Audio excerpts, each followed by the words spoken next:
Hello po mga kababayan, si Dante Maravillas. Binanata ni Ombudsman na Boying Rimulya yung judiciary. Ayan o. Corruption in judiciary also severe, sabi po ni Ombudsman Rimulya. Iba niya, Mr. Maravillas, si Boying Rimulya ang sabi na ospital. Yan ang pinakalat kahapon. Mga kababayan ng mga DDS fake news peddlers. Sunog na naman sila po. Nagbakasyon naman po si Boyeng Rimulya, siyempre. Ang daming pressure sa trabaho. Kaya siyempre, holiday naman, long holiday, hindi muna nagpapakita sa media. Pinakalat ng mga DDS influencers. Tinakbo daw sa ospital si Boyeng Rimulya. Sabi ni DLG Secretary John Vic Rimulya, fake news anya. Magbi-breakfast pa niya nga kami bukas at kasama ko sa paglaro ng golf. Nasunog agad yung fake news ng mga DDS influencers. Isabi ko sa inyo, pag nakinig kayo sa mga kwento ng mga DDS influencers, lagi kayong kasama sa makukuryente. Sa mga balita, budol ang mga kwento nila. Madalas bodol, mga kababayan. So ito ngayon ang balita. Corruption in judiciary also severe, sabi po ni Ombudsman Rimulya. So sabi po ni Boying, aside from the executive and legislative branches, pati judiciary, matindihan niya ang korupsyon. Rimulya made the remark while recalling the fertilizer fund scam, where former Department of Agriculture Undersecretary Jokjok Bulante was cleared by the Sandigan Bayan of plunder charges in connection with the 723 million fertilizer fund scam. Kahit saan po may korupsyon, mga kababayan. Sabi ni Boyeng Rimulya, yung Sandigan Bayan anya ang galing din mag-akwit lahat ng dahilan para mag-akwit meron ng Sandigan Bayan. Kaya nga yung corruption sa atin, huwag ninyong sasabihin sa executive lang yan o legislative, matindi yung judiciary. Yan ngayon yung sinabi ni Boyeng Rimulya, Ombudsman, sa kanyang radio show sa DCRH. So, bumalik na pala mga kababayan sa pagprograma sa DCRH itong si Boyeng Rimulya. So paya ngayon yung nagpakalat ng balita na tinakbo sa ospital si Boyeng Rimulya. Ano kayo ngayon mga kababayan? Anyway, normal sa mga DDS po ang magpakalat ng fake news. So, ito yung patunay na hindi man po tinakbo sa ospital si Boyeng Rimulya. Nagbalik na siya sa kanyang radio show sa DCRH. So sabi ni Boyeng Rimulya, there are lawyers lobbying cases within the judiciary. May mga abogado na gumagapang, kaya nga yung korupsyon sa atin, huwag ninyong sasabihin sa executive lang yan o sa legislative. Matindi ho yung judiciary. Hindi ho yan. Panonoorin nyo lahat ng judges. Panoorin ninyo yung mga justices. Panoorin natin. Ibig sabihin po, malamang sa malamang, kaya yung motion for reconsideration, wala pang desisyon sa impeachment complaint ni Sara Duterte. Di ba may motion for reconsideration sa Supreme Court? Hanggang ngayon, wala pa. Pinatulog na.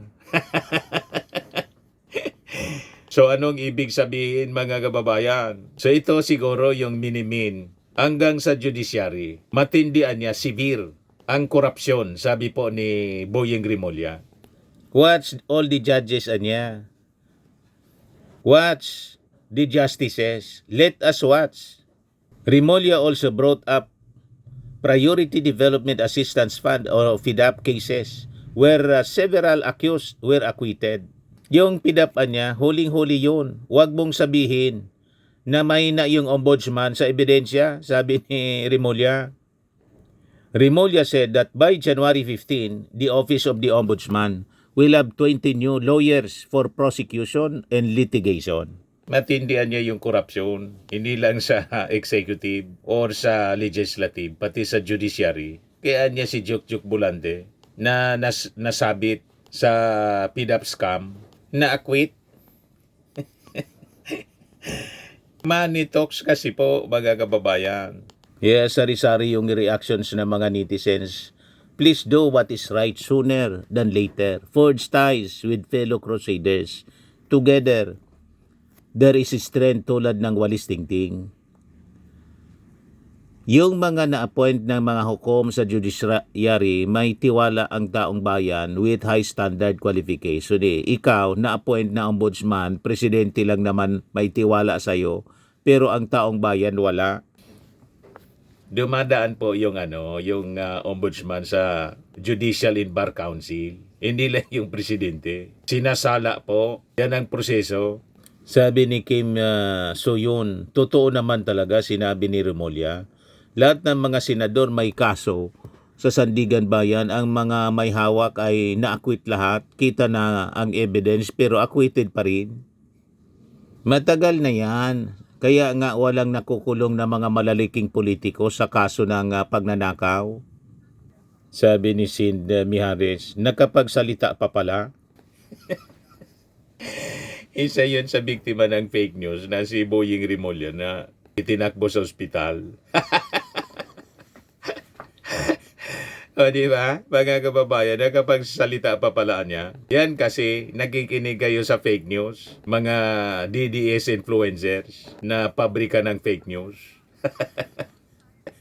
Kaya nabulaga kayo nang biglang mag-appear sa programa niya sa DZRH.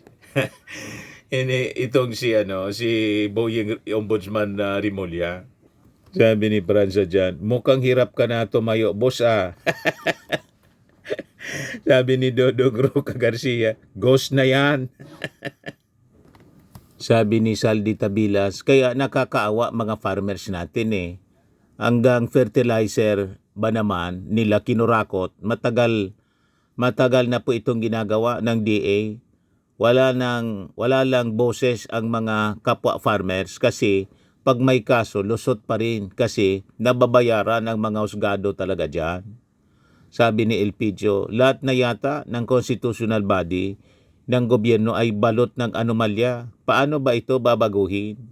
Kaya nga, dapat isupport natin yung kampanya ng ating Pangulong Bongbong Marcos na labanan yung korupsyon. At inuna niya siyempre itong flood control scandal kasi maraming napahamak po dahil sa massive corruption sa DPWH. Nakita naman po ninyo, napakarami na mga flood control projects yung in-implement. Yung previous administration, 13,000 flood control projects. Nasaan na yon?